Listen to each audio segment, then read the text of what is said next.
How to hard reset TCL25G. Step 1. Let's begin from the pushing the power key to open the power options list where tap on the power off.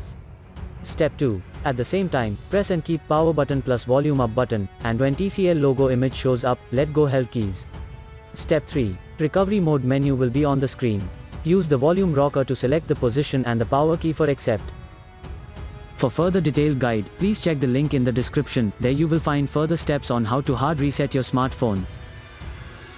For further detailed guide, please check the link in the description. There you will find further steps on how to hard reset your smartphone. For further detailed guide, please check the link in the description. There you will find further steps on how to hard reset your smartphone.